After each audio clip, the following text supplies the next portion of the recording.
I know, but please, I will give chair to me.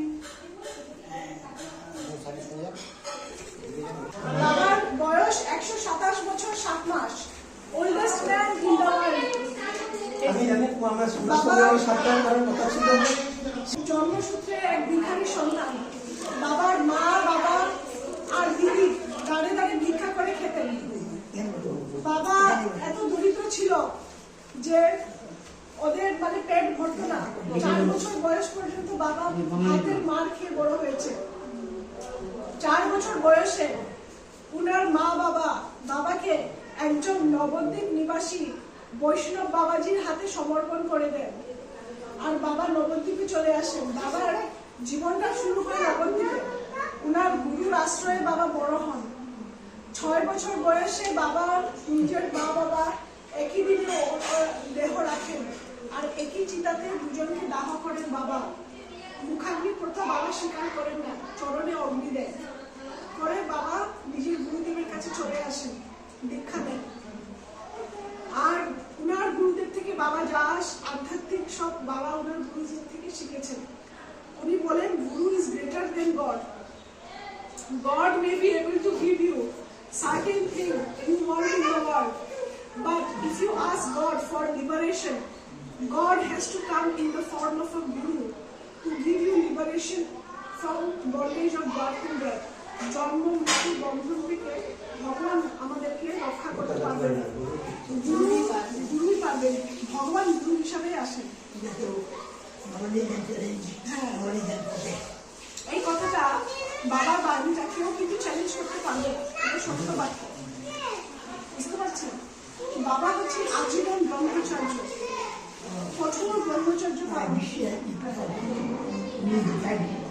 বাবা এটা সারা বিশ্বে এখন বলছে যে গুরু ইজ গ্রেটার দেন গড। ভগবান থেকে বড় গুরু।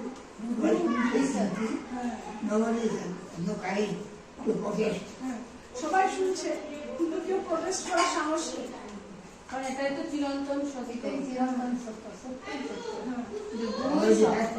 বাবা ইজ দ্য ফার্স্ট পারসন যে বলছে। গুরু আর ভগবান একই সবাই বলে, সমান বলে, কিন্তু গুরু ভগবানেরও উপর। ভগবান তো ভগবান রুষ্ট হলে গুরু কিভাবে পারে? গুরু রুষ্ট হলে ভগবান রক্ষে পারে। Guru is a combination of all gods and goddesses. গুরুর মধ্যে সব ভগবান। সঠিক গুই আমার মাতা ভাই আমার বন্ধু সকা সব কিছু গুরু। বাবা দুধ খান না, ফল খান না, মিষ্টি খান না, ঠিক আছে, আর তেল খান না। খুব নিয়মিত আহার, অল্প আহার, সিদ্ধ ডাল ভাত সবজি খান না। আর বাবা কোনো ধরনের ডোনেশন বা টাকা পয়সা কাউকে নেই। বাবার কোনো আশ্রম নেই, কোনো মঠ নেই। আজীবন ব্রহ্মচার্য। আর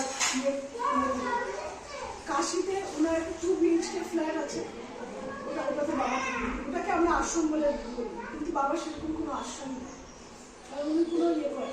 তো বাবার কি করে, বাবার মানে কর্মকাণ্ডটা আমি বলি যে বাবা শুধু সবার মধ্যে ভগবানকে দেখেন, কৃষ্ণকে দেখেন, নারায়ণকে দেখেন, আর জীবন্ত ভগবানের সেবা করে। দারিদ্র মা যারা অপুষ্ট রোগীদের বাবা সেবা করে। বাঁকুড়াতে, নবদ্বীপে, পুরীতে। এই যে 21শে মার্চে নবদ্বীপে মারোয়ারি ভৈরবেতে বাবার এত বড় একটা দান যজ্ঞ হয়। আপনারা যদি থাকেন অবশ্যই আসবেন।